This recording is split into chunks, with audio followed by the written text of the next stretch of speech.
నమస్తే welcome to మన TV special live show టెట్లో భాగంగా మనం ఈరోజు జనరల్ సైన్స్ కి సంబంధించి కాంతి గురించి తెలుసుకుందాం. కాంతిలో ధర్మాలు దాని ప్రాథమిక అంశాల గురించి నేర్పించడానికి మనతో ఉన్నారు ఆది సత్యనారాయణ గారు, సబ్జెక్ట్ ఎక్స్పర్ట్. వారిని పరిచయం చేసుకుని వివరాలు తెలుసుకుందాం. నమస్తే అండి. సో సత్యనారాయణ గారు, అంటే ఆ కాంతి అంటే ఏంటి, కాంతి సిద్ధాంతాల గురించి ఒకసారి ఎక్స్ప్లెయిన్ చేస్తారా? ఇక్కడ లాస్ట్ క్లాస్లో తరంగాల గురించి మాట్లాడుకున్నాం. వాస్తవానికి తరంగం అంటే శక్తిని కానీ లేదా అలజడిని కానీ ఒక ప్రాంతం నుంచి మరొక ప్రాంతానికి కణాల యొక్క కదలిక ద్వారా లేదా కణాల యొక్క కదలిక అవసరం లేకుండానే మోసుకుపోయేదాన్ని తరంగంగా చెప్పుకున్నాం. సో ఒక రకంగా ఈ కాంతి యొక్క పాఠ్యాంశాన్ని తరంగాల యొక్క కంటిన్యూషన్గా కూడా మనం చెప్పుకోవచ్చు. కాంతి అనేది ప్రాథమికంగా చూసినట్లయితే ఇది కూడా ఒక శక్తి స్వరూపము. ఇది రకరకాలుగా ప్రసరిస్తుంది అనేటటువంటి సిద్ధాంతాలు ఉన్నాయి, దాని గురించి కూడా నేర్చుకున్నాం ఇప్పుడు. సో స్థూలంగా చూసినట్లయితే కాంతిని ఒక శక్తి స్వరూపంగా చెప్పుకుంటున్నాం.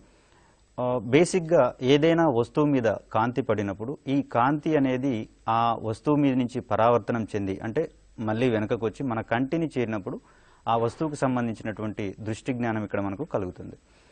అంటే ఏ వస్తువు కనిపించాలన్నా ఫస్ట్ దాని మీద కాంతి పడాలి, తిరిగి ఆ కాంతి అనేది మన కంటిని చేరినప్పుడు మాత్రమే దృష్టి జ్ఞానం అనేది కలుగుతుంది. ఇది బేసిక్గా ఉండేటటువంటి ప్రిన్సిపల్. ఇది ఇట్లా ఈ కాంతి మన కంటి మీద పడి ఆ వస్తువుకు సంబంధించిన జ్ఞానాన్ని కనుక కలుగజేయాలంటే అది మన కంటి మీద కనీసం 1/16 సెకండ్ల కాలం పాటు ఈ రెటీనా మీద దాని యొక్క ఇంపాక్ట్ ఉండేటటువంటి అవకాశాన్ని మనం చూస్తూ ఉండాలి.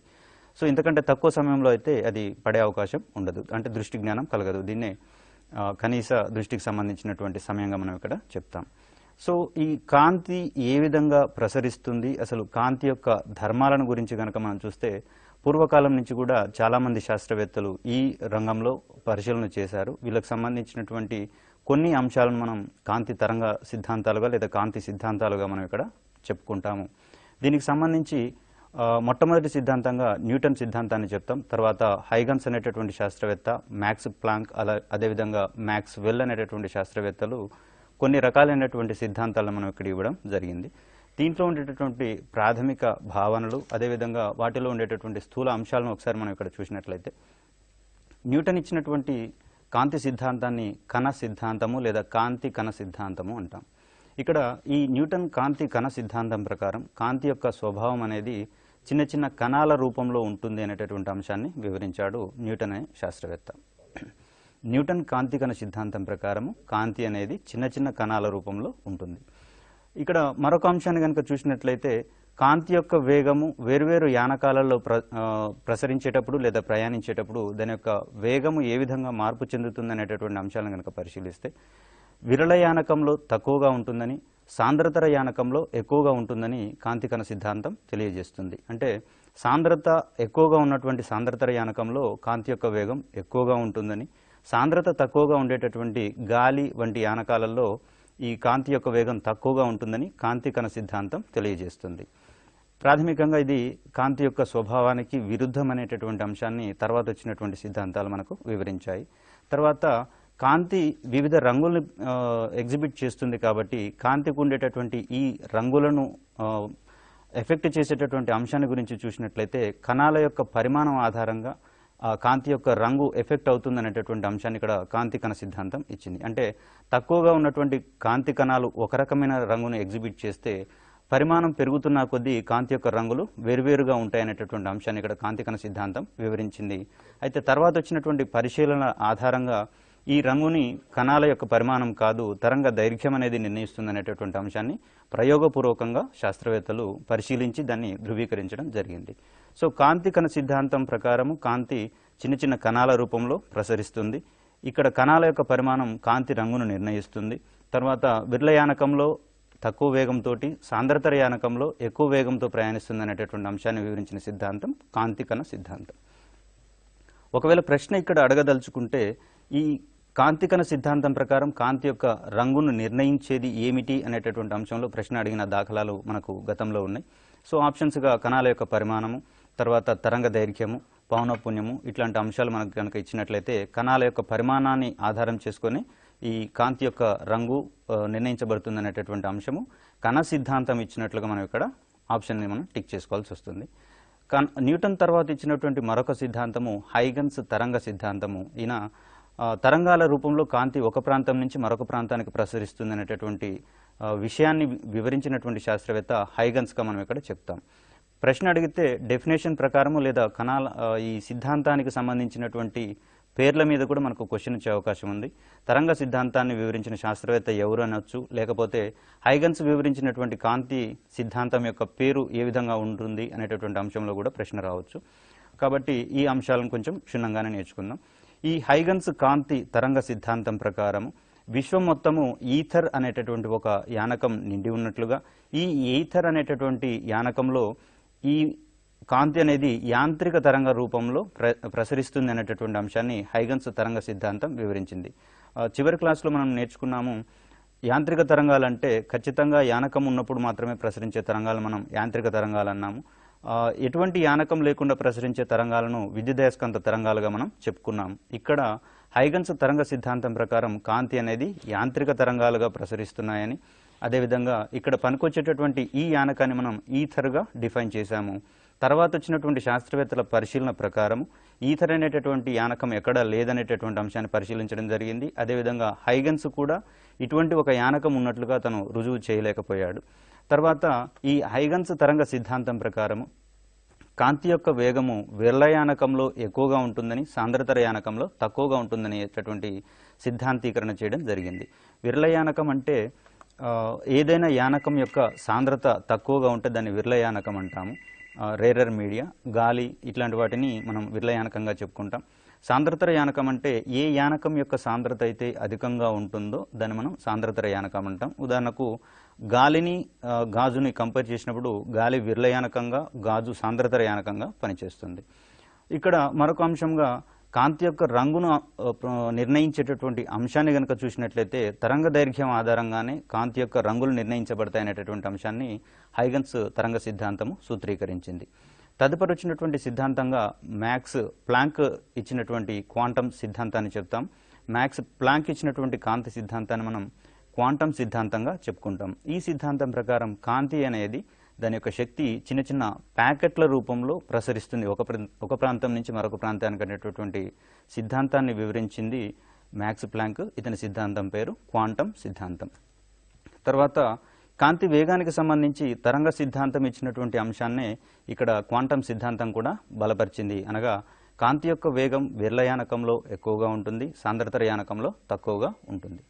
తర్వాత ఈ తరంగ సిద్ధాంతం ఇచ్చినట్లుగానే కాంతి యొక్క రంగును తరంగ దైర్ఘ్యం నిర్ణయిస్తుంది అనేటటువంటి అంశాన్ని కూడా ఇక్కడ మనం గమనించవచ్చు. నెక్స్ట్ ఇచ్చినటువంటి సిద్ధాంతము విద్యుదయస్కాంత తరంగ సిద్ధాంతం అంటాం. దీన్ని నిర్ణయించినటువంటి లేదా సిద్ధాంతీకరించినటువంటి శాస్త్రవేత్త మ్యాక్స్వెల్. ఇతని సిద్ధాంతం ప్రకారము కాంతి అనేది విద్యుదయస్కాంత తరంగాల రూపంలో ప్రసరిస్తుంది అనేటటువంటి అంశాన్ని ఇక్కడ మనం చూసుకోవచ్చు. అంటే విద్యుదయస్కాంత తరంగాల రూపంలో ప్రసరిస్తుంది అంటే కాంతి ప్రసరించడానికి ఎటువంటి యానకం లేదు అనేటటువంటి అంశాన్ని కూడా ఇక్కడ మనం గుర్తుంచుకోవాలి.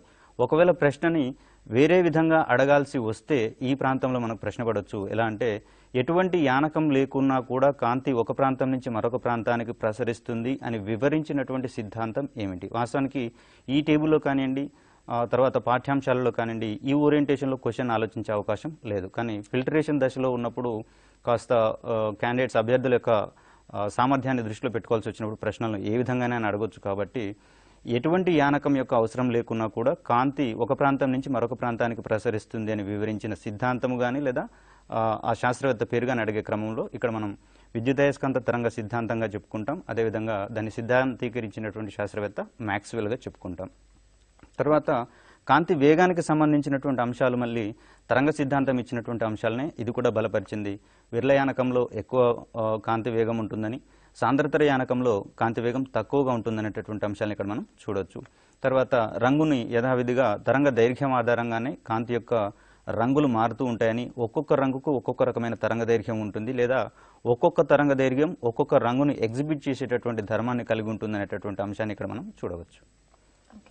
సో కాంతి ధర్మాలు ఏంటి, పరావర్తనానికి సంబంధించిన అంశాల గురించి ఒకసారి ఎక్స్ప్లెయిన్ చేయండి. ఇక్కడ కాంతి సిద్ధాంతాలకు ఎంతైతే ప్రయారిటీ ఉంటుందో కాంతి ధర్మాలకు అంతకంటే ఎక్కువ ప్రయారిటీ ఉంటుంది. తర్వాత ఈ కాంతి ధర్మాల ఆధారంగానే ఎక్కువ అప్లికేషన్ ఓరియంటెడ్ క్వశ్చన్స్ మనం ఇక్కడ చూసుకోవచ్చు. ఫర్ ఎగ్జాంపుల్ చూసినట్లయితే మంచు కంటే పగలగొట్టినటువంటి లేదా మంచు ముక్కలు ఎక్కువ ప్రకాశవంతంగా మెరవడానికి కారణం ఏమిటనేటటువంటి అంశంలో గతంలో ప్రశ్నలు వచ్చినాయి. ఇంద్రధనస్సు ఏర్పడడంలో ఉండేటటువంటి ప్రాథమిక అంశం కాంతి యొక్క ఏ ధర్మం వల్ల ఇంద్రధనస్సు ఏర్పడుతుంది అనేటటువంటి అంశంలో, తర్వాత ఆకాశం నీలిరంగులో ఎందుకు కనిపిస్తుంది అనేటటువంటి అంశం, తర్వాత చంద్రమండలం నుంచి చూసినప్పుడు ఆకాశం యొక్క రంగు దాని యొక్క కారణాలు ఏంటి అనేటటువంటి అంశం, అదేవిధంగా ఈ అంతరిక్ష కేంద్రం నుంచి వ్యోమగాములకు కానివ్వండి, తర్వాత అక్కడ ఉన్నటువంటి శాస్త్రవేత్తలకు కానివ్వండి ఆకాశం ఏ రంగులో కనిపిస్తుంది, ఇట్లాంటి క్వశ్చన్స్ మనకు గతంలో ఉన్నటువంటి ప్రశ్నలు గతంలో ఉన్నటువంటి ఎగ్జామ్స్లలో వచ్చినటువంటి దాఖలాలు మనకు చాలా ఉన్నాయి. దీనికి సంబంధించినటువంటి అంశాలను కనుక మనం నేర్చుకోవాలంటే క్షుణ్ణంగా కాంతి యొక్క ధర్మాలని మనం ఇక్కడ ప్రస్తావించాల్సి వస్తుంది. ఇక్కడ కాంతికి సంబంధించినటువంటి కొన్ని ధర్మాలను ఆర్డర్ ప్రకారం చూసుకున్నట్లయితే ఈ కాంతి ఎల్లప్పుడూ రుజుమార్గంలో ప్రయాణిస్తుంది అనేటటువంటిది మొట్టమొదటి ధర్మం. ఈ ధర్మం ఆధారంగానే ఛాయలు లేదా నీడలు అంటాము, తర్వాత గ్రహణాలు ఏర్పడడం, ఇవి రెండు కూడా మనకు కాంతి యొక్క రుజుమార్గ ప్రయాణ ఫలితంగానే దీన్ని మనం చెప్పుకుంటాం. అంటే ఏంటంటే కాంతి ఎల్లప్పుడూ సరళ రేఖా మార్గంలోనే ప్రయాణిస్తుంది. రుజుమార్గం అంటే ఒక సరళ రేఖ వెంబడి ప్రయాణిస్తుంది అనేటటువంటి అంశాన్ని ఇక్కడ ఈ ధర్మంగా చెప్పుకుంటాం. ఫర్ ఎగ్జాంపుల్ కాంతి ప్రయాణించేటప్పుడు అది ప్రయాణించేటటువంటి దారికి లేదా మార్గానికి అడ్డుగా ఏదైనా వస్తువు వచ్చినప్పుడు దానికి సంబంధించినటువంటి నీడను ఏర్పరుస్తుంది. ఇక్కడ మరొక అంశాన్ని మనం చూసినట్లయితే నీడలు ఏర్పరచాలంటే ఏ వస్తువైనా ఏర్పరుస్తుందా అనేటటువంటి అంశం ఆధారంగా వస్తువుల్ని కొన్ని రకాలుగా మనం వర్గీకరించుకున్నాం. పారదర్శక పదార్థాలు, అపారదర్శక పదార్థాలు. పారదర్శక పదార్థాలు అంటే ఏ వస్తువు అయితే తన గుండా కాంతిని ప్రసరింపచేస్తుందో దాన్ని పారదర్శక పదార్థం అంటాం, ట్రాన్స్పరెంట్ మెటీరియల్స్. ఏ వస్తువు అయితే తన గుండా పాక్షికంగా కాంతిని ఎలో చేస్తుందో, కాంతి ప్రయాణించడానికి అనుమతిస్తుందో దాన్ని మనం ఒక పదార్థం అంటాం. తర్వాత దీన్ని అపారదర్శక పదార్థం అంటే అసలు ఎట్టి పరిస్థితులలోనూ కాంతిని తన గుండా ప్రసరింపచేయనటువంటి ఒక పదార్థాన్ని మనం ఇక్కడ అపారదర్శక పదార్థం అంటాం, ట్రాన్స్లూసెంట్ పదార్థము. సో వీటి ఆధారంగా పారదర్శక పదార్థాలు అయితేనేమో నీడలను ఏర్పరచవు, అదే అపారదర్శక పదార్థాలు అయితే ఖచ్చితంగా ఆ కాంతిని అడ్డగిస్తాయి కాబట్టి దాని గుండా కాంతి ప్రయాణించదు కాబట్టి దాని వెనకాల నీడ ఏర్పడుతుంది అనేటటువంటి అంశాన్ని మనం ఇక్కడ చూసుకోవచ్చు. అదేవిధంగా ఈ నీడలకు సంబంధించినటువంటి అంశాన్ని మనం ఇక్కడ గ్రహణాలుగా చెప్పుకుంటాం. కాంతి ప్రయాణించేటటువంటి మార్గంలో ఈ సూర్యచంద్రుల ఆధారంగా ఒకరి మార్గంలోకి మరొకరు అడ్డం వచ్చినప్పుడు ఆ కాంతి కిరణాలు, ఫర్ ఎగ్జాంపుల్ సూర్యునికి చంద్రునికి మధ్యలో భూమి వచ్చినప్పుడు ఆ కాంతి కిరణాలని భూమి అడ్డగిస్తుంది కాబట్టి భూమి యొక్క నీడలోకి చంద్రుడు కనుక వచ్చినప్పుడు అప్పుడు చంద్రగ్రహణం ఏర్పడేటటువంటి అంశాన్ని మనం ఇక్కడ గమనించుకోవచ్చు. ఎందుకంటే అక్కడ మనకు చంద్రుడు అనేవాడు కనిపించడు కాబట్టి. సో ఇట్లా ఈ గ్రహణాలు ఏర్పరచడానికి కాంతి యొక్క ఏ ధర్మం ఆధారంగా ఉంటుంది అని చెప్పేసి అంటే కాంతి రుజుమార్గంలో ప్రయాణిస్తుంది అనేటటువంటి అంశాన్ని మనం ఇక్కడ చెప్పుకుంటాం. తర్వాత కాంతికి సంబంధించినటువంటి మరొక ధర్మాన్ని మనం వేగంగా చెప్పుకుంటాం. కాంతి యొక్క వేగము 3 × 10⁸ మీటర్స్ పర్ సెకండ్గా ఇక్కడ మనం చెప్పుకుంటాం. తర్వాత పరావర్తనం అనేటటువంటి మరి యొక్క ధర్మాన్ని ఇక్కడ మనం చెప్పుకోవాల్సి వస్తుంది. ఫర్ ఎగ్జాంపుల్ కాంతి ఏదైనా యానకంలో ప్రసరిస్తున్నప్పుడు అది ఏదైనా తలం మీద పడినప్పుడు ఆ తలం నుంచి వెనుకకు మరలడాన్ని మనం ఇక్కడ పరావర్తనము అంటాం. అంటే కాంతి ప్రయాణించే మార్గంలో ఏదైనా వస్తువు వచ్చి అదే యానకంలోకి కాంతిని గనక మరలిస్తే దాన్ని మనం పరావర్తనం అంటాం. ఇక్కడ పరావర్తనం ఆధారంగా దర్పణాలు అనేవి పనిచేస్తాయి. సో సంపూర్ణాంతర పరావర్తనం గురించి చెప్పండి. అయితే ఇక్కడ సంపూర్ణాంతర పరావర్తనాన్ని కూడా పరావర్తనం యొక్క ఒక ధర్మంగా చెప్పుకోవచ్చు. ఇక్కడ కొంత అంశాలు కనుక మనం చూసినట్లయితే ఈ కాంతి యొక్క పరావర్తనం ఆధారంగా దర్పణాలు పనిచేస్తాయి. దర్పణాలు అనేవి రెండు రకాలు, పుటాకార దర్పణాలు మరియు కుంభాకార దర్పణాలు. మరి ఒక రకంగా మనం సమతల దర్పణాలు చెప్తాం, ప్లేన్ మిర్రర్స్. ఇక్కడ సమతల దర్పణంలో చూసినట్లయితే వస్తువు యొక్క పూర్తి ప్రతిబింబం కనపడాలంటే ఆ దర్పణం అనేది ఆ వస్తువు యొక్క ఎత్తులో సగం ఉండాల్సినటువంటి పరిస్థితిని ఇక్కడ మనం గమనించవచ్చు. అదేవిధంగా ఈ ఏటవాలు దర్పణాలను కనుక మనం చూసినట్లయితే అవి ఏర్పరిచేటటువంటి ప్రతిబింబాల గురించి మరియు ఎన్ని ప్రతిబింబాలను ఏర్పరుస్తాయనేటటువంటి అంశంలో కూడా ప్రశ్నలు పడినటువంటి అంశాలు ఇక్కడ మనకు కనిపిస్తాయి. ఏటవాలు దర్పణాలకు సంబంధించి ఒక సూత్రాన్ని ఇక్కడ మనం సూత్రీకరిస్తాం. n = 360/θ - 1. ఇక్కడ ఈ వస్తువులు ఎప్పుడు కూడా బేసి సంఖ్యలో మాత్రమే మనకి ఇక్కడ ఏర్పడతాయి కాబట్టి ఏటవాలు దర్పణాలంటే కొంత కోణంతో ఏర్పాటు చేసినటువంటి రెండు దర్పణాలను మనం ఇక్కడ ఏటవాలు దర్పణాలు అంటాం. ఈ దర్పణాల మధ్య కోణం ఆధారంగా వాటి మధ్య ఏర్పడేటటువంటి ప్రతిబింబాలు ఇక్కడ డిజైన్ చేయబడి ఉంటాయి. n = 360/θ-1. ఒకవేళ రెండు దర్పణాలను 60 డిగ్రీల కోణంతో గనక అమరిస్తే ఇక్కడ సిద్ధాంతం ప్రకారము 360/60 అంటే 6 వస్తుంది, దాంట్లోంచి 1 తీసేస్తే 5 అంటే 5 సంఖ్యలో అక్కడ ప్రతిబింబాలు అనేవి ఏర్పడుతూ ఉంటాయి. ఇక్కడ కుంభాకార దర్పణాలకు సంబంధించినటువంటి కొన్ని అప్లికేషన్స్ కనుక మనం చూసినట్లయితే ఈ సెలూన్లలో మేకప్ అద్దాలుగా, అదేవిధంగా సెలూన్లలో చూసుకోవడానికి అవసరమయ్యేటటువంటి దర్పణాలుగా ఇక్కడ మనం చూస్తాం.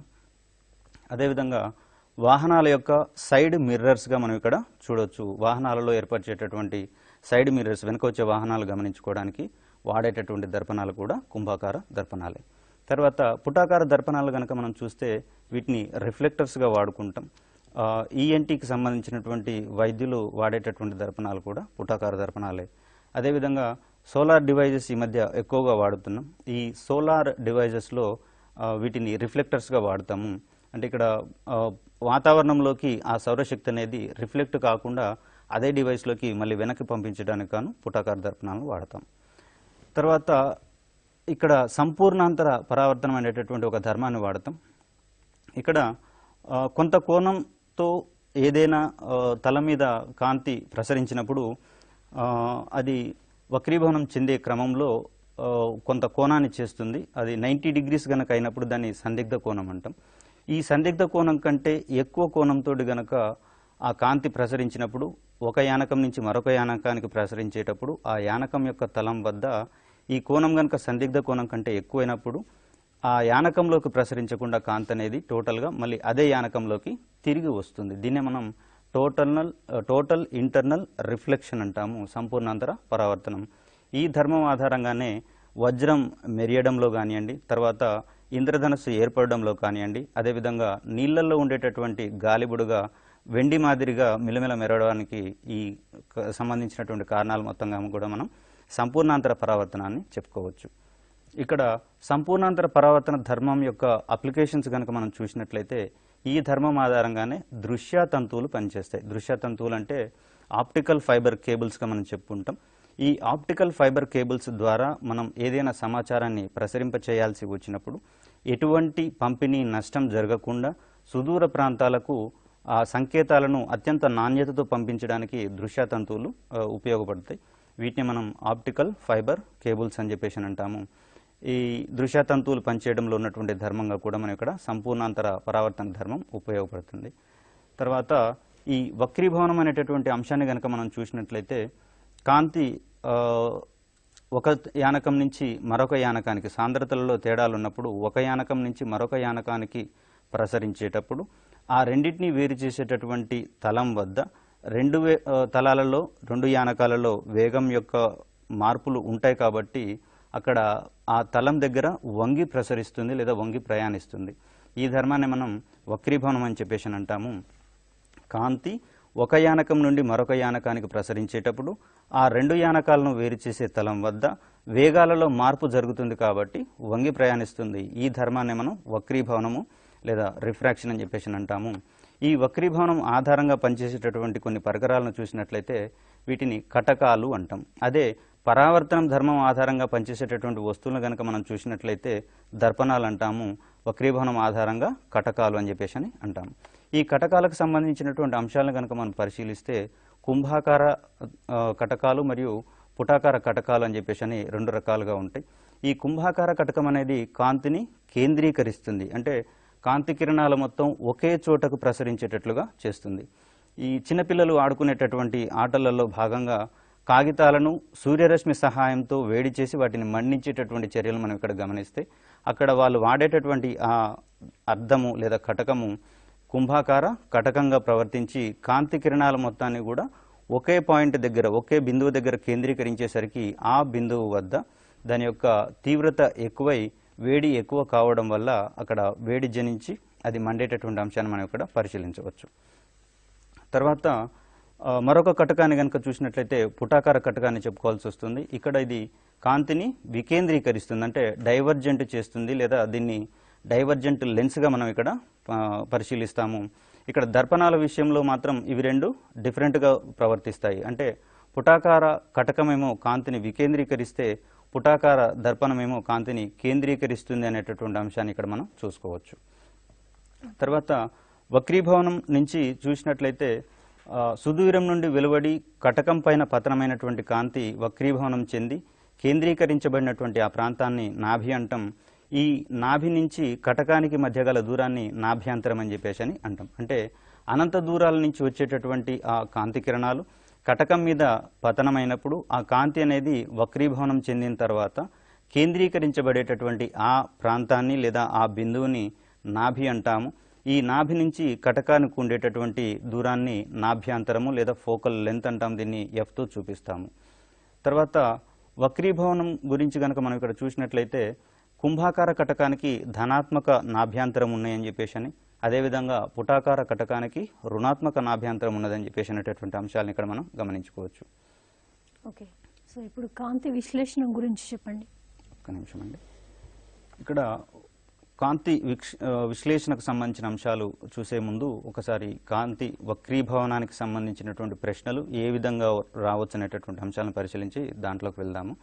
ఇక్కడ వక్రీభవనం యొక్క అప్లికేషన్స్ కనుక చూసినట్లయితే ఏదైనా గాజు గ్లాసులో ఒక స్పూన్ని పెట్టినప్పుడు ఆ స్పూన్ని పైనుంచి చూసినట్లయితే పెద్దగా కనిపిస్తుంది, దాని యొక్క అసలు పరిమాణం కంటే ఎక్కువగా కనిపిస్తుంది. అదేవిధంగా సైడ్ నుంచి చూసినప్పుడు స్పూన్ కాస్త వంగినట్లుగా కనిపిస్తుంది. అదేవిధంగా నీళ్ళలో కాళ్ళను పెట్టుకొని ఆడేటప్పుడు కూడా కాలు కాస్త బెండ్ అయినట్టుగా కనిపించడానికి ప్రధాన కారణంగా ఇక్కడ మనం వక్రీభవనం అంటాం. తర్వాత ఈ గాజు గ్లాసులో నీళ్లు పోసినప్పుడు వాటి యొక్క అడుగు భాగం అనేది కాస్త పైకి లేచినట్లుగా కనిపిస్తుంది. దీనికి ప్రధాన కారణంగా కూడా మనం ఇక్కడ వక్రీభవనం అని అంటాం. ప్రశ్న పడే కోణంలో వీటిని ప్రధానంగా అడిగేటటువంటి అంశాలు మనం ఇక్కడ చూడవచ్చు. గాజు గ్లాసులో నీటిని నింపి దానిలో స్పూన్ వేసినప్పుడు స్పూన్ వంగినట్లుగా కనిపించడానికి ప్రధాన కారణమైనటువంటి కాంతి యొక్క ధర్మం ఏమిటనేటటువంటి అంశంలో ప్రశ్న పడే అవకాశం ఉంది. సో దీనికి ప్రధాన కారణంగా మనం వక్రీభవనాన్ని చెప్తాం. తర్వాత ఇదే వక్రీభవనానికి ఇంకొక అప్లికేషను, నీళ్ళల్లో ఉన్నటువంటి చేపను గనక గమనించినట్లయితే ఆ చేపకు గాలిలో ఎగిరేటటువంటి పక్షి చిన్నగా ఎక్కువ ఎత్తులో ఉన్నట్లుగా కనిపిస్తుంది. అదేవిధంగా పక్షికి సంబంధించినటువంటి అంశాలను కనుక పరిశీలిస్తే ఆ పక్షికి నీళ్ళలో మునిగి ఉన్నటువంటి ఈ చేప దాని యొక్క వాస్తవ పరిమాణం కంటే ఎక్కువ పెద్దదిగా ఉన్నట్లుగా, అదేవిధంగా అది ఉండాల్సిన దానికంటే ఉపరితలానికి దగ్గరగా ఉన్నట్లుగా కనిపించేటటువంటి భావనకు ప్రధాన కారణం కూడా ఇక్కడ మనం వక్రీభవనాన్ని చెప్పుకోవచ్చు. ఈ వక్రీభవనం ఆధారంగా ఒక సిద్ధాంతాన్ని మనం ఇక్కడ లేదా ఒక నియమాన్ని ఇక్కడ మనం ఇచ్చాము. దీన్నే స్నెల్ నియమం అంటాము. Mu is equal to sine i by sine r. ఇక్కడ ఐ అనేది పతన కోణం, యాంగిల్ ఆఫ్ ఇన్సిడెన్స్గా, అదేవిధంగా ఆర్ అనే దాన్ని పరావర్తన కోణం, యాంగిల్ ఆఫ్ రిఫ్రాక్షన్గా మనం ఇక్కడ చెప్తాము. దీంట్లో మ్యూ అనేది వక్రీభవన గుణకంగా ప్రవర్తిస్తుంది. ఇక్కడ వక్రీభవన గుణకం అత్యధికంగా ఉన్నటువంటి వస్తువుల యొక్క అంశాల మీద కూడా క్వశ్చన్ అడిగినటువంటి అంశాలు మనం చూడవచ్చు. దీనికి ఎక్కువగా ఉన్నటువంటి వస్తువుని వజ్రంగా చెప్తాం. ఇక్కడ వక్రీభవన గుణకానికి ప్రమాణాలు ఏమిటి అనేటటువంటి అంశంలో కూడా ప్రశ్న రావచ్చు. వాస్తవానికి వక్రీభవన గుణకం అనేది రెండు రాశుల యొక్క నిష్పత్తి కాబట్టి ఇక్కడ దానికి ప్రమాణాలు అనేవి ఉండవు. కాబట్టి వక్రీభవన గుణకం అనేది కేవలం నెంబర్ మాత్రమే, దీనికి ప్రమాణాలు ఉండవు. వజ్రం యొక్క వక్రీభవన గుణకం విలువ సుమారు 2.42 ఉంటుంది. అత్యధిక వక్రీభవన గుణకం ఉన్నటువంటి వస్తువుగా వజ్రాన్ని చెప్తాం.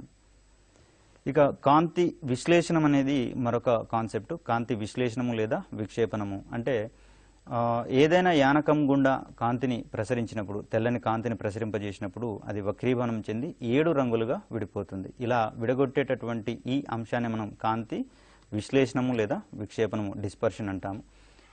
ఈ విధంగా విడగొట్టగలిగేటటువంటి వస్తువుని మనం పట్టకం అంటాం, స్పెక్ట్రమ్. ఈ స్పెక్ట్రమ్ ఆధారంగానే కాంతి విశ్లేషించబడుతుంది లేదా 7 రంగులుగా విడగొట్టబడుతుంది అనేటటువంటి అంశాన్ని ఇక్కడ మనం గమనించుకోవచ్చు. అయితే ఇంద్రధనస్సులో ఏర్పడేటప్పుడు సంపూర్ణాంతర పరావర్తన ధర్మం కూడా ఉంటుంది. అదేవిధంగా వాతావరణంలో వర్షం పడిన తర్వాత కొంత నీటి ఆవిరి అనేది వాతావరణంలో ఉంటుంది. ఈ విధంగా ఉన్నటువంటి నీటి ఆవిరిలోని ప్రతి ఒక్క రేణువు కూడా ఒక పట్టకంగా పనిచేయడం వల్ల అది కాంతిని విక్షేపణం లేదా విశ్లేషణం చెందించడం వల్ల ఇంద్రధనస్సు అనేది ఏర్పడుతుంది అనేటటువంటి అంశాన్ని ఇక్కడ మనం గమనించుకోవచ్చు.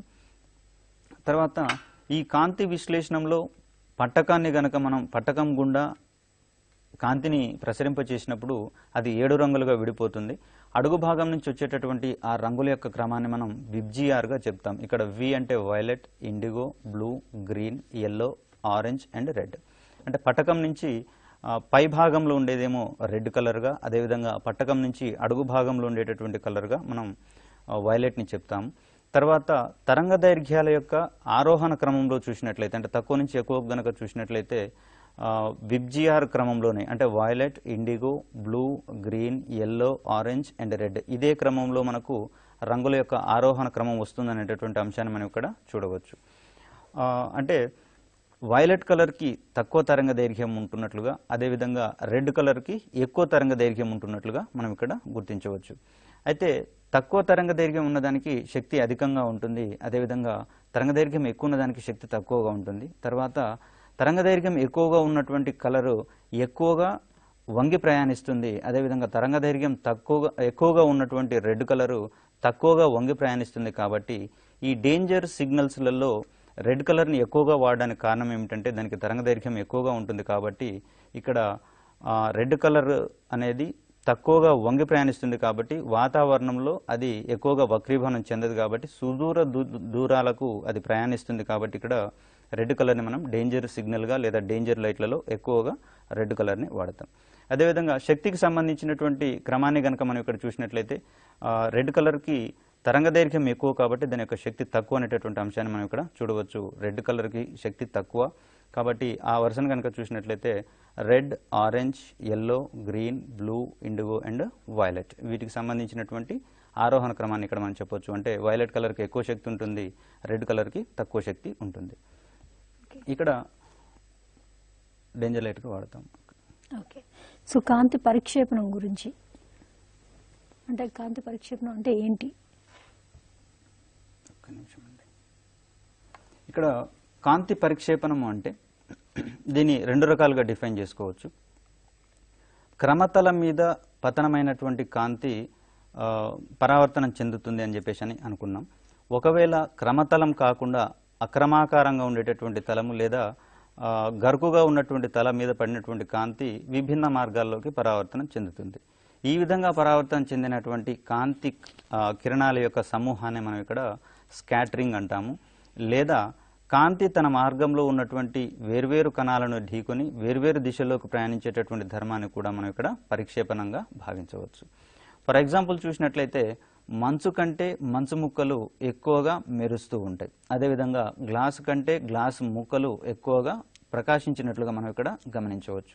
దీనికి ప్రధాన కారణం ఏంటంటే గ్లాసు మీద పడినటువంటి ఆ కాంతి అనేది ఒకే డైరెక్షన్లో పరావర్తనం చెందుతుంది, అదేవిధంగా గ్లాసు ముక్కల మీద పడినటువంటి కాంతి వేరువేరు దిశలలోకి ప్రయాణించడం వల్ల దాని యొక్క ప్రకాశం అనేది ఎక్కువగా ఉన్నటువంటి అంశాలను ఇక్కడ మనం గమనించవచ్చు. ఈ మంచు ముక్కల నుంచి కానివ్వండి లేదా గాజు ముక్కలు ఎక్కువగా ప్రకాశించడానికి మిలమిల మెరవడానికి ప్రధాన కారణం ఏంటంటే పరిక్షేపణంగా చెప్పుకోవచ్చు. తర్వాత ఉదయించే సూర్యుడు అదేవిధంగా అస్తమించేటటువంటి సూర్యుడు ఎర్రగా కనిపించడానికి ప్రధాన కారణంగా కూడా మనం ఇక్కడ కాంతి యొక్క పరిక్షేపణాన్ని చెప్పవచ్చు. ఇక్కడ పొగ, మంచు మరియు దుమ్ముగుండ వస్తువులను మనం సరిగా క్లియర్గా చూడకపోవడానికి ప్రధాన కారణంగా కూడా కాంతి యొక్క పరిక్షేపణాన్ని చెప్పవచ్చు. అదేవిధంగా ఆకాశం నీలిరంగులో కనిపించడానికి ప్రధాన కారణంగా కూడా మనం కాంతి పరిక్షేపణాన్ని చెప్పవచ్చు. దీనికి ప్రధాన కారణాన్ని కనుక మనం చూసినట్లయితే కాంతి అనేది వాతావరణం గుండా ప్రయాణించేటప్పుడు దానిలో ఉండేటటువంటి కణాలు అత్యధికంగా ఈ బ్లూ కలర్ని పంపించడం వల్ల లేకపోతే ఈ భూమి దిశలోకి ప్రసరింప చేయడం వల్ల ఆకాశం అనేది కాంతి పరిక్షేపణ అనే ధర్మం ఆధారంగా నీలిరంగులో ఏర్పడుతుంది. మరొకవేళ వాతావరణం కనుక లేని పరిస్థితులలో ఆకాశం ఏ విధంగా కనిపిస్తుంది అనేటటువంటి అంశంలో కూడా ప్రశ్నలు అడిగిన దాఖలాలు ఉన్నాయి. అక్కడ ఎటువంటి పరిక్షేపణ జరగదు కాబట్టి ఆకాశం నలుపు రంగులో కనిపిస్తుంది. ఫర్ ఎగ్జాంపుల్ చంద్రుడి మీద చూసినట్లయితే వాతావరణం అనేది లేదు కాబట్టి ఈ పరిస్థితులలో మనకు ఆకాశం అనేది నల్లగా కనిపిస్తుంది. అదేవిధంగా అంతరిక్షంలో ఉండేటటువంటి వ్యోమగామి ఆకాశాన్ని ఏ కలర్లో చూస్తాడు అంటే అక్కడ కూడా నల్ల రంగులోనే కనిపిస్తుంది. ప్రధాన కారణంగా వాతావరణం లేదు కాబట్టి వాయు కణాలు కాంతిని ఎక్కువగా పరిక్షేపణం చెందించలేవు కాబట్టి. తర్వాత ఈ కాంతి పరిక్షేపణానికి ఇప్పుడు చెప్పినట్టుగా నలగొట్టినటువంటి ఐస్ ముక్కలు లేదా గాజు ముక్కలు వెండిలా మెరియడానికి ప్రధాన కారణంగా ఇక్కడ మనం దీన్ని చెప్పవచ్చు. ఆకాశంలో ఉండేటటువంటి వ్యోమగామికి నల్లగా ఉండడానికి, ఆకాశం నల్లగా కనిపించడానికి ప్రధాన కారణం ఏమిటంటే అది కాంతి యొక్క పరిక్షేపణ ధర్మం అనే విషయాన్ని కూడా ఇక్కడ మనం చెప్పుకోవచ్చు. ఓకే, సో వ్యతీకరణం అంటే ఏంటి, వివర్తనాన్ని కూడా ఒకసారి వివరిస్తారా? ఇక్కడ వ్యతీకరణానికి సంబంధించినటువంటి అంశాలను కనుక మనం పరిశీలిస్తే ఏవైనా రెండు తరంగాలు ఒకదాని మార్గంలో ఒకటి వచ్చేటప్పుడు లేదా ప్రయాణించేటప్పుడు అవి ఒకదానికొకటి కలిసిపోయినప్పుడు లేదా సూపర్ ఇంపోజ్ అయినప్పుడు దీన్ని మనం అధ్యారోహణం చెందినప్పుడు అంటాము. ఈ సందర్భంలో వాటి యొక్క కంపన పరిమితి మరియు తరంగ దైర్ఘ్యం మారదు. సో ఫర్ ఎగ్జాంపుల్ దీనికి గ్రామీణ ప్రాంతాలలో సెల్ ఫోన్ సిగ్నల్స్ గురించి కనుక మనం చూసినట్లయితే అవి ఏవైనా రెండు పట్టణాలకు గనక మధ్యలో ఉన్నట్లయితే ఒక్కోసారి అత్యధికంగా సిగ్నల్ చూస్తుంది, ఒక్కోసారి తక్కువ పరిమాణంలో సిగ్నల్ చూపిస్తుంది.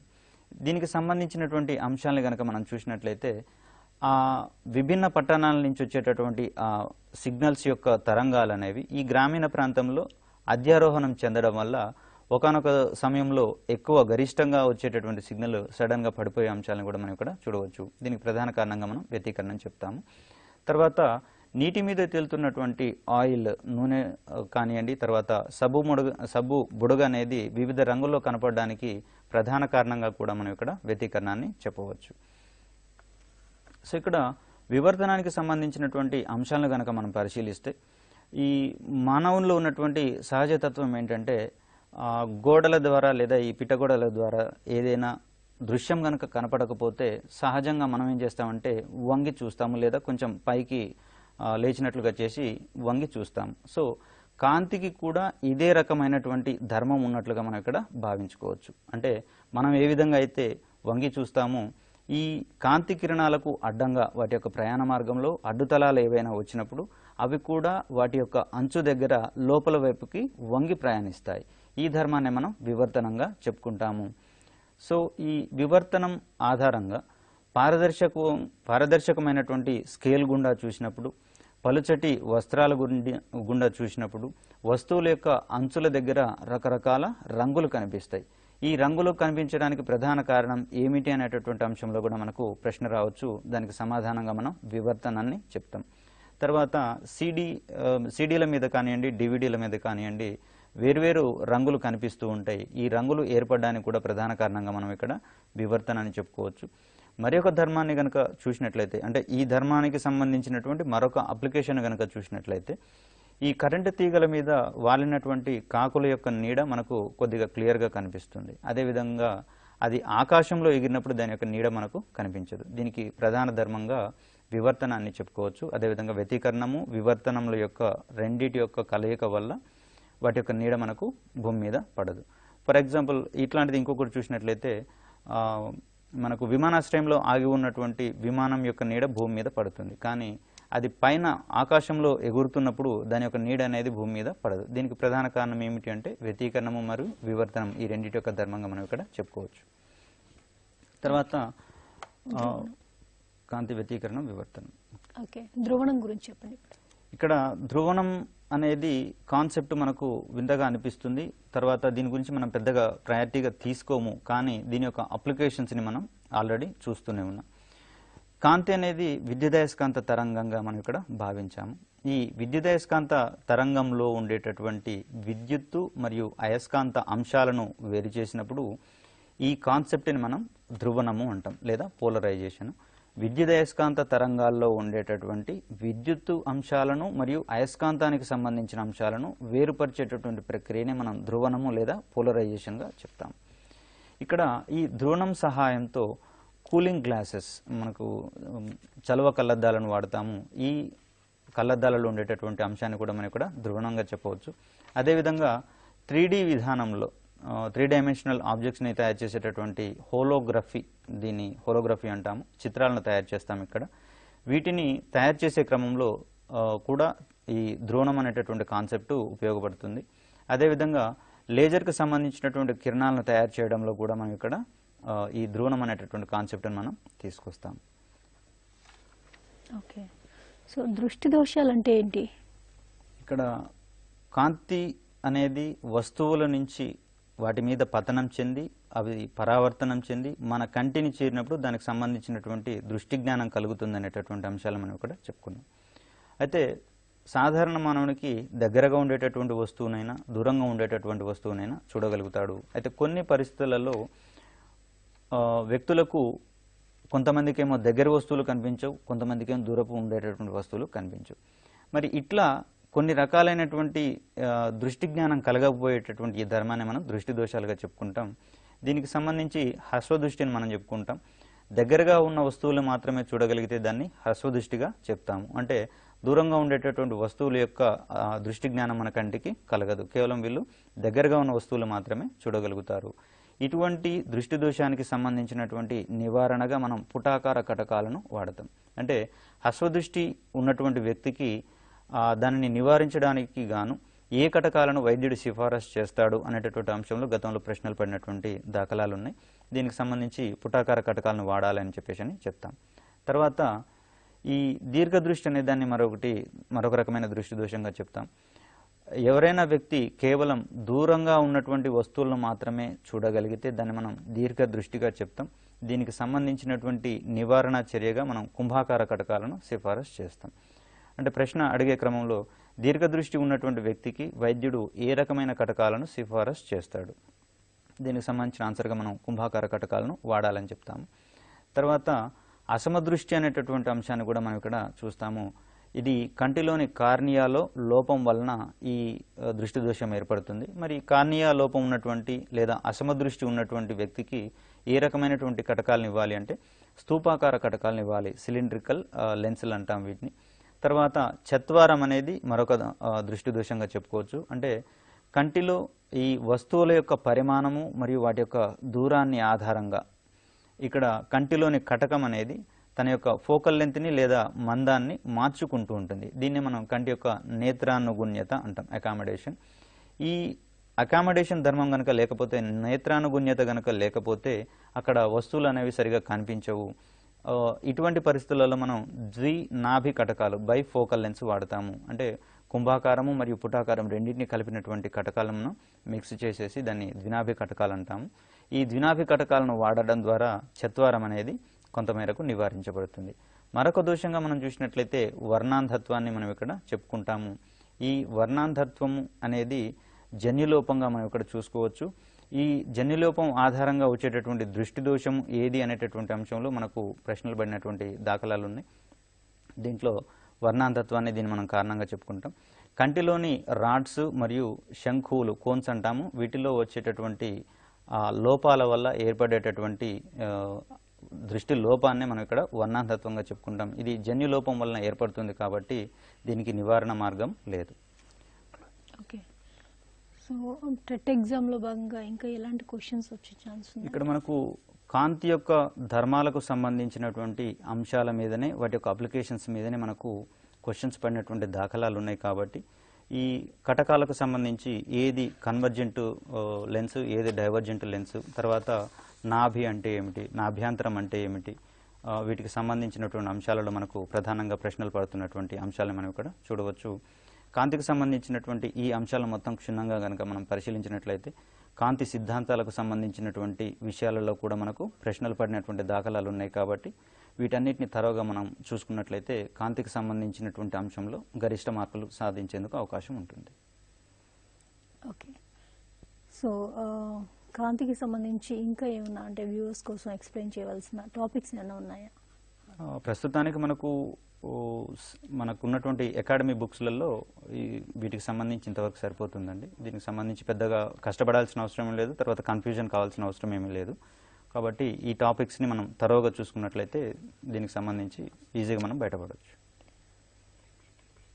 ఓకే, మరొకసారి అంటే కాంతి ధర్మాలకు సంబంధించి నివారణ మార్గాలు ఇంకా దృష్టి దోషాలకు సంబంధించి ఇంపార్టెంట్ టాపిక్స్ ఒకసారి రిపీట్ చేస్తారా? ఇక్కడ దృష్టి దోషాలంటే సాధారణంగా ఏంటంటే ఒక వ్యక్తి కనుక దగ్గర వస్తువులను చూడలేకపోతే అది ఏ రకమైన దృష్టి దోషం అనేటటువంటి అంశంలో మనకు ప్రశ్నలు పడినటువంటి అవకాశాలు ఉన్నాయి. అదేవిధంగా ఏ దృష్టి దోషానికి ఏ రకమైనటువంటి కటకాలు వాడాలనేటటువంటి అంశంలో కూడా మనకు ప్రశ్నలు పడినటువంటి దాఖలాలు ఉన్నాయి. ఇప్పుడు హస్వదృష్టి అంటే ఏంటంటే దగ్గర వస్తువులు మాత్రమే చూడగలుగుతాం. ఒకవేళ కన్ఫ్యూజన్లో ఏం చేస్తారంటే దూరంగా ఉన్నటువంటి వస్తువులను చూడలేకపోతే దాన్ని ఏమంటాం అనేటటువంటి అంశాన్ని కూడా మనకు ప్రశ్నకు వచ్చే అవకాశం ఉంది. అంటే మార్చి వచ్చేటటువంటి ఈ ప్రశ్నల సరళిని కూడా మనం ఇక్కడ భావించాల్సి వస్తుంది. కాబట్టి దీని నివారణకు పుటాకార కటకాలు వాడతాం. ఒకవేళ దీర్ఘదృష్టిని కనుక మనం చూసినట్లయితే దూరంగా ఉన్న వస్తువులను చూడడాన్ని మాత్రమే మనం దీర్ఘదృష్టిగా చెప్పుకుంటాము. అదే దగ్గరగా ఉన్న వస్తువుల్ని చూడలేకపోతే అది ఏ రకమైన దృష్టి దోషం అన్నప్పుడు ఇక్కడ కూడా ఆన్సర్ మనకు దీర్ఘదృష్టిగానే మనం చూడాల్సి వస్తుంది. దీని నివారణ కూడా కుంభాకార కటకాలే వాడతాం. తర్వాత ఈ కార్నియా లోపం వల్ల కలిగేటటువంటి దృష్టి దోషాన్ని ఏమంటాము అనేటటువంటి అంశంలో కూడా మనకు రావచ్చు. తర్వాత నేత్రానుగుణ్యత లోపించినప్పుడు ఎటువంటి దృష్టి దోషం వస్తుంది అనేటటువంటి అంశంలో కూడా మనం ఇక్కడ ఈ క్వశ్చన్ని ఎక్స్పెక్ట్ చేయవచ్చు. సో నేత్రానుగుణ్యత లోపించినప్పుడు ఎటువంటి కటకాన్ని సిఫారసు చేస్తారు అంటే ద్వినాభి కటకాలను సిఫారసు చేస్తారు అనేటువంటి అంశంలో మనం ప్రశ్న చూడవచ్చు.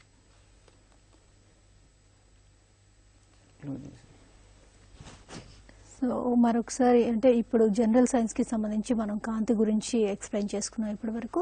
అందులో ఈ టెట్ ఎగ్జామ్ రాసేటటువంటి వాళ్ళకి ఏ వ్యూస్లో క్వశ్చన్స్ వస్తాయి, క్వశ్చన్స్ ఏ విధంగా వస్తాయి అంటే మార్చి మార్చి కూడా ఒక్కొక్కసారి ఇండైరెక్ట్గా క్వశ్చన్స్ ఇవ్వడం జరుగుతుంది. సో క్వశ్చన్స్ ఫార్మాట్ ఏ విధంగా ఉంటుంది అనేది ఒకసారి చెప్తారు. ఇక్కడ క్వశ్చన్స్కి సంబంధించినటువంటి అంశాలు కనుక చూసినట్లయితే కాంతి సిద్ధాంతాల మీద కూడా కొంచెం మార్చి మార్చి క్వశ్చన్స్ పడేటటువంటి అవకాశాలను ఇక్కడ మనం చూడవచ్చు. ఈథర్ అనేటటువంటి యానకాన్ని సిఫారసు చేసినటువంటి లేదా సిద్ధాంతీకరించినటువంటి శాస్త్రవేత్త ఎవరు అనేటటువంటి అంశాన్ని కనుక మనం చూసినట్లయితే హైగన్స్ తరంగ సిద్ధాంతం ఆధారంగా ఈథర్ అనేటటువంటి యానకాన్ని తను ఊహించాడు కాబట్టి హైగన్స్ అనేది ఇక్కడ మనం ఆన్సర్గా చెప్పుకుంటాం. ఒకవేళ ఏ తరంగ సిద్ధాంతం ప్రకారం ఈథర్ని సిద్ధాంతీకరించారు అంటే తరంగ సిద్ధాంతం అనేటటువంటి సిద్ధాంతం ఆధారంగా ఇక్కడ ఈథర్ యానకాన్ని ఊహించడం జరిగింది. లేదా కాంతి అనేది యాంత్రిక తరంగ రూపంలో ప్రసరిస్తుంది అనేటటువంటి అంశాన్ని వివరించినటువంటి సిద్ధాంతం ఏమిటి అనేటటువంటి అంశంలో కనుక ప్రశ్న పడితే తరంగ సిద్ధాంతం అనే దాన్ని మనం చెప్పుకోవచ్చు. ఇందాక చెప్పుకున్నట్లుగా కాంతికి ఏ యానకం అవసరం లేకుండానే ప్రసరిస్తుంది అని సిద్ధాంతీకరించినటువంటి శాస్త్రవేత్త ఎవరు అనేటటువంటి అంశంలో మనకు ప్రశ్న పడవచ్చు. దీనికి సమాధానంగా మనం మ్యాక్స్వెల్ని చెప్పుకుంటాం. తర్వాత కాంతి అనేది క్వాంటంల రూపంలో ప్రసరిస్తుంది, శక్తి క్వాంటంల రూపంలో ప్రసరిస్తుంది అని వివరించినటువంటి శాస్త్రవేత్త మీద లేకపోతే ఆ సిద్ధాంతం మీద కూడా మనకు ప్రశ్న పడే అవకాశం ఉంది. దీనికి సమాధానంగా మనం మ్యాక్స్ ప్లాంక్ని అదేవిధంగా క్వాంటంని ఇక్కడ మనం ఆన్సర్గా చెప్పుకునేటటువంటి అవకాశాలు ఉన్నాయి. అదేవిధంగా విర్లయానకంలో తక్కువ వేగంతో సాంద్రతర యానకంలో ఎక్కువ వేగంతో కాంతి ప్రసరిస్తుంది అనేటటువంటి అంశాన్ని వివరించిన సిద్ధాంతం ఏమిటి అనేటటువంటి అంశంలో ప్రశ్న పడితే దీనికి న్యూటన్ అనేటటువంటి శాస్త్రవేత్త ఇచ్చాడు కాబట్టి న్యూటన్ సిద్ధాంతం ఆధారంగా ఈ కాంతి యొక్క వేగం అనేది డిఫైన్ ఈ విధంగా చేశారనేటువంటి అంశాన్ని ఇక్కడ మనం గమనించవచ్చు. తర్వాత కాంతికి సంబంధించినటువంటి రంగులను మార్చేటటువంటి క్రమంలో కాంతి యొక్క రంగులను ఏ అంశము డిఫైన్ చేస్తుంది లేదా ప్రభావితం చేస్తుంది అనేటటువంటి అంశంలో కూడా ప్రశ్నలు పడినటువంటి దాఖలాలు మనకి ఇక్కడ ఉన్నాయి. కణాల యొక్క పరిమాణము కాంతి యొక్క రంగుని నిర్ణయిస్తుందని న్యూటన్ సిద్ధాంతం కనుక చెప్తే, న్యూటన్ కాంతి కణ సిద్ధాంతం చెప్తే ఇక్కడ తరంగ దైర్ఘ్యాల ఆధారంగానే కాంతి యొక్క రంగులు మారతాయనేటటువంటి అంశాలను హైగన్స్ తరంగ సిద్ధాంతం కానివ్వండి, మ్యాక్స్ ప్లాంక్ క్వాంటం సిద్ధాంతం కానివ్వండి, అదేవిధంగా మ్యాక్స్వెల్ యొక్క విద్యుదయస్కాంత తరంగ సిద్ధాంతం కానివ్వండి, ఇవన్నీ కూడా తరంగ దైర్ఘ్యాన్ని బేస్ చేసుకుని కాంతి యొక్క రంగులు మారతాయనేటటువంటి అంశాలను వివరించడం జరిగింది. తర్వాత కాంతి వేగానికి సంబంధించి ఒక ప్రాథమిక సిద్ధాంతం ఏంటంటే ఏవైనా రెండు తరంగాలు కాంతి వేగంతో ప్రయాణించేటప్పుడు అవి రెండు ఒకదానికొకటి అధ్యారోహణం చెందితే వాటి యొక్క ఫలిత వేగం ఏ విధంగా ఉంటుంది అనేటటువంటి అంశంలో కూడా మనకు క్వశ్చన్స్ వచ్చినటువంటి దాఖలాలు ఉన్నాయి. అయితే కాంతి వేగాన్ని మించినటువంటి వేగంతో ప్రయాణించడం ఇప్పటివరకు సాధ్యం కాలేదు. ఏ తరంగానికి కూడా కాంతి వేగాన్ని మించిన వేగంతో ప్రయాణించడం సాధ్యం కాదు. కాబట్టి ఈ సమయంలో కూడా వాటి యొక్క ఫలిత వేగం అనేది కాంతి వేగానికి మాత్రమే సమానంగా ఉంటుంది. తర్వాత మోస్ట్లీ కన్ఫ్యూజన్ చేయడానికి క్రింది వాటిలో పరావర్తన ధర్మం ఆధారంగా చేసుకొని పనిచేసేటటువంటి వస్తువులు ఏమిటి అనేటటువంటి అంశంలో కనుక ప్రశ్న పడితే పరావర్తనం ఆధారంగానేమో దర్పణాలు పనిచేస్తాయని, అదేవిధంగా వక్రీభవనం ఆధారంగా కటకాలు పనిచేస్తాయనేటటువంటి అంశాల్లో కూడా మనకు ప్రశ్నలు పడినటువంటి అంశాలు ఉన్నాయి. ఇవి తర్వాత ఈ కుంభాకార దర్పణాల యొక్క అప్లికేషన్స్ అంటే వినియోగాలు ఎక్కడెక్కడ ఉన్నాయి అనేటటువంటి అంశాల మీద చాలా సందర్భాలలో ప్రశ్నలు అడిగారు. వీటిని మేకప్ అద్దాలుగా, తర్వాత సెలూన్లలో వాడేటటువంటి మిర్రర్స్ని కూడా కుంభాకార దర్పణాలుగా మనం ఇక్కడ చూసుకోవాల్సి ఉంటుంది. తర్వాత వాహనాల యొక్క సైడ్ మిర్రర్స్గా కూడా మనం ఇక్కడ కుంభాకార దర్పణాలను మనం ఇక్కడ చూడవచ్చు. తర్వాత పుటాకార దర్పణాలకు సంబంధించినటువంటి అప్లికేషన్స్ని కనుక మనం చూసినట్లయితే వీటిని రిఫ్లెక్టర్స్గా వాడతామని, అదేవిధంగా ఈ కంటి వైద్యులు, తర్వాత గొంతుకు సంబంధించినటువంటి వైద్యులు వీళ్ళందరూ కూడా వాడేటటువంటి దర్పణాలుగా మనం ఇక్కడ పుటాకార దర్పణాలను చూస్తాము. తర్వాత సోలార్ హీటింగ్ డివైసెస్లో వాడేటటువంటి ఈ దర్పణాలను కూడా మనం ఇక్కడ పుటాకార దర్పణాలుగా మనం ఇక్కడ చూడవచ్చు. తర్వాత ఎండమావులు ఏర్పడడంలో ఉండేటటువంటి మెయిన్ కాన్సెప్ట్ ఏంటనేటటువంటి అంశంలో చాలా సందర్భాలలో మనకు ప్రశ్నలు వచ్చినాయి. తర్వాత వజ్రం మరియటంలో ఏ విధమైనటువంటి కాన్సెప్ట్ ఉంటుందని, అదేవిధంగా నీళ్ళల్లో ఉండేటటువంటి గాలి బుడగ అది ప్రకాశవంతంగా మెరియడానికి ఏ కారణం ఉంటుంది అనేటటువంటి అంశంలో కూడా మనకు చాలా క్వశ్చన్స్ వచ్చినాయి. వీటన్నిటికి సంబంధించినటువంటి అంశాలుగా మనం ఇక్కడ సంపూర్ణాంతర పరావర్తనాన్ని చెప్పుకుంటాము. నెక్స్ట్ ఈ దృశ్యతంతువులు ఆప్టికల్ ఫైబర్ కేబుల్ని కూడా మనం ఇక్కడ డిఫైన్ చేసుకున్నాం ఇందాక. దీంట్లో ఉండేటటువంటి బిహైండ్ బేసిక్ ప్రిన్సిపల్ ఏంటనేటటువంటి అంశంలో కూడా మనకి ఇక్కడ ప్రశ్న పడవచ్చు. సంపూర్ణాంతర పరావర్తన ధర్మం అనేది ఈ దృశ్యతంతువులు పనిచేయడంలో ఉపయోగపడుతుంది. అదేవిధంగా ఏదైనా సిగ్నల్స్ని సుదూర ప్రాంతాలకు ఎటువంటి పంపిణీ నష్టం లేకుండా ప్రసరింప చేయడంలో దానికి పనికొచ్చేటటువంటి ధర్మాన్ని కనుక మనం చూసినట్లయితే సంపూర్ణాంతర పరావర్తన ధర్మాన్ని ఇక్కడ మనం చెప్పుకుంటాం. తర్వాత వక్రీభవనానికి సంబంధించినటువంటి ప్రక్రియ ద్వారా ఏ ఏ వస్తువులు పనిచేస్తాయనేటటువంటి అంశంలోనూ కూడా క్వశ్చన్స్ పడినటువంటి అవకాశాలు మనం ఇక్కడ గమనించుకోవచ్చు. తర్వాత కుంభాకార కటకం యొక్క నాభ్యాంతరము ఇది ధనాత్మకమా, రుణాత్మకమా, లేకపోతే శూన్యంగా ఉంటుందా చెప్పలేమనేటటువంటి అంశంలో కూడా మనం ఇక్కడ క్వశ్చన్స్ చూడవచ్చు. ధనాత్మక నాభ్యంతరం ఉన్నటువంటి కటకాలను కుంభాకార కటకాలుగా, అదేవిధంగా రుణాత్మక నాభ్యంతరం ఉన్నటువంటి కటకాలను పుటాకార కటకాలుగా మనం ఇక్కడ పరిగణించాల్సి వస్తుంది. తర్వాత ఈ వక్రీభవనం యొక్క అప్లికేషన్స్ మీద మనకు చాలా క్వశ్చన్స్ పడినటువంటి పరిస్థితులు మనం ఇక్కడ చూడవచ్చు.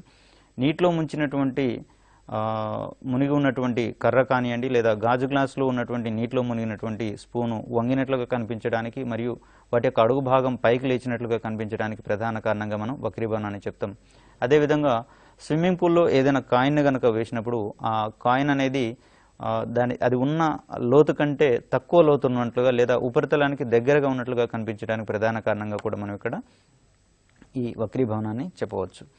తర్వాత ఈ స్నెల్ నియమానికి సంబంధించి పతన కోణము మరియు పరావర్తన కోణం యొక్క సైన్ విలువకు ఉండేటటువంటి నిష్పత్తిని ఏమంటాము అనేటటువంటి అంశంలో కూడా ప్రశ్న పడినటువంటి అంశాలు మనం ఇక్కడ పరిశీలించుకోవచ్చు.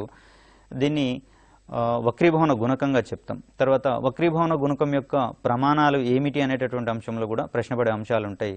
ఇక్కడ వక్రీభవన గుణకానికి సంబంధించి ఇది రెండు రాశుల యొక్క నిష్పత్తి కాబట్టి ఈ సందర్భంలో మనకు వక్రీభవన గుణకానికి ప్రమాణాలు అనేవి ఎటువంటి సందర్భంలోనూ ప్రమాణాలు ఉండవు. తర్వాత కాంతి విశ్లేషణము మరియు విక్షేపణానికి సంబంధించి కూడా ఇక్కడ ప్రశ్న పడే అవకాశం ఉంది. తెల్లని కాంతి వక్రీభవనం చెందినప్పుడు ఇది 7 రంగులుగా స్ప్లిట్ అవుతుంది లేదా విడిపోతుంది. ఈ ధర్మాన్ని మనం కాంతి విక్షేపణము లేదా విశ్లేషణం అని చెప్పేసి అంటాం, డిస్పర్షన్. ఈ ధర్మానికి సంబంధించినటువంటి ప్రశ్నలు కూడా పడే అవకాశం ఉంది. కాంతిని 7 రంగులుగా విభజించేటటువంటి వస్తువు ఏమిటి అనేటటువంటి అంశంలో కూడా ప్రశ్న రావచ్చు. దీనికి ఎగ్జాంపుల్గా మనం ఇక్కడ పట్టకాన్ని చెప్తాం, స్పెక్ట్రమ్. స్పెక్ట్రమ్ గుండా కాంతి ప్రయాణించినప్పుడు అది 7 రంగులుగా గనక విడిపోతే అక్కడ ఆ ధర్మాన్ని కాంతి విశ్లేషణ అంటాం. మోస్ట్ ప్రాబబ్లీ తెల్లటి కాంతిని ఇక్కడ మనం స్పెక్ట్రమ్ గుండా పంపించినప్పుడు అది 7 రంగులుగా విభజన చెందుతుంది, విడిపోతుంది. కాబట్టి ఈ విషయాన్ని చూడవచ్చు. ఇంకొక రకంగా దీన్ని చూసినట్లయితే 7 రంగుల యొక్క కాంతి యొక్క సమ్మేళనంగా మనం ఇక్కడ తెలుపు రంగుని ఇక్కడ చెప్పుకునేటటువంటి అంశాలను కూడా మనం ఇక్కడ గమనించుకోవచ్చు. నెక్స్ట్ ఈ ప్రాథమిక రంగులకు సంబంధించినటువంటి మిక్సింగ్స్ని కనుక మనం చూసినట్లయితే రెడ్, బ్లూ అండ్ గ్రీన్ వీటిని మనం ప్రాథమిక రంగులు అంటాం, ప్రైమరీ కలర్స్ అంటాము. ఈ ప్రాథమిక రంగులకు సంబంధించినటువంటి మిక్సింగ్స్లో కూడా మనకు ఆ వస్తువులు ఏ విధంగా కనిపిస్తాయి అనేటటువంటి అంశాలలో మనకు ప్రశ్నలు పడినటువంటి దాఖలాలు ఉన్నాయి. ఏదైనా ఒక ప్రాథమిక రంగులోని వస్తువును మరొక ప్రాథమిక రంగులోని కాంతి లేదా కళ్ళద్దాల గుండా చూసినట్లయితే అవి నల్లగా ఉండేటట్లుగా చూస్తాయి. అంటే రెడ్ కలర్లో ఉండేటటువంటి ఆబ్జెక్ట్ని బ్లూ గ్లాసెస్ నుంచి కనుక చూసినట్లయితే ఆ వస్తువు అనేది మనకు అక్కడ బ్లాక్ కలర్లో కనిపిస్తుంది. గతంలో ఒక ప్రశ్న, ఈ గ్రీన్ కలర్లో ఉన్నటువంటి గ్లాసెస్ గుండా రోజ్ ఫ్లవర్ని చూసినప్పుడు అది ఏ రంగులో కనిపిస్తుంది అనేటటువంటి అంశంలో మనకు ఇక్కడ ప్రశ్నలు కనిపించినాయి. ప్రాథమిక రంగుల విషయంలో మాత్రం ఒక ప్రాథమిక రంగువు మరొక ప్రాథమిక రంగును శోషించుకుంటుంది కాబట్టి ఇక్కడ ఆ అంశాన్ని మనం స్థూలంగా చెప్పుకోవాల్సి ఉంటుంది. తర్వాత గౌణ రంగులు లేదా ప్రాథమిక రంగులు అనేటటువంటి 2 అంశాలను మనం ఇక్కడ చూసుకోవాలి. ప్రాథమిక రంగులుగా రెడ్, బ్లూ అండ్ గ్రీన్ కలర్స్ని చూసుకుంటే ఈ ప్రాథమిక రంగుల యొక్క కలయిక వల్ల మనకు ఏర్పడే వాటిని ఇక్కడ మనం గౌణ రంగులుగా అంటాము. ఒకవేళ ప్రాథమిక రంగులు మూడింటిని కనుక మిక్స్ చేస్తే ఏర్పడేటటువంటి ఫలిత రంగు ఏమిటి అనేటటువంటి అంశంలో కూడా ప్రశ్న పడవచ్చు. ప్రాథమిక రంగులను తగు నిష్పత్తిలో కనుక మనం మిక్స్ చేసినట్లయితే ఫలితంగా వచ్చేటటువంటి రంగు తెలుపు రంగు. అంటే ఈ తెలుపు రంగులో ప్రాథమిక రంగులు కూడా 3 మిక్స్ అయి ఉంటాయి అనేటటువంటి అంశాన్ని మనం ఇక్కడ చూడవచ్చు. తర్వాత ఒక గౌణ వర్ణము అంటే సెకండరీ కలర్, దానికి ఆపోజిట్గా ఉండేటటువంటి ప్రాథమిక వర్ణం లేదా ప్రైమరీ కలర్తో కనుక కలిస్తే ఆ సందర్భంలో ఏర్పడే రంగులు ఏమిటి, తర్వాత ఆ రంగులను ఏమంటారు అనేటటువంటి అంశంలో కూడా ప్రశ్నలు వచ్చే అవకాశం ఉన్నాయి. ఒక గౌణ వర్ణం దానికి ఆపోజిట్గా ఉండేటటువంటి ప్రాథమిక వర్ణంతో కలిస్తే తెలుపు రంగు ఏర్పడుతుంది. ఈ సందర్భంలో ఆ 2 కలర్స్ని మనం ఇక్కడ సంపూరక రంగులు అని చెప్పేసి అని చెప్పుకుంటాం. ఇట్లా పలు అంశాలను కనుక మనం క్షుణ్ణంగా కాంతికి సంబంధించినవి కనుక చూస్తే మోస్ట్ ప్రాబబ్లీ ఎక్కువ ప్రశ్నలు వచ్చేటటువంటి అవకాశం ఉన్నటువంటి టాపిక్గా కూడా మనం కాంతిని చూడవచ్చు. కాబట్టి ఈ అంశాలు మొత్తం క్షుణ్ణంగా అధ్యయనం చేయాల్సిందే. సో కాంతి గురించి అంటే జనరల్ సైన్స్లో భాగంగా కాంతి గురించి, వాటి ధర్మాల గురించి, ప్రాథమిక అంశాలన్నింటి గురించి కూడా చాలా చక్కగా ఎక్స్ప్లెయిన్ చేసినందుకు థ్యాంక్ యూ సో మచ్. ఇది మన TV special live show. Keep watching మన టీవీ.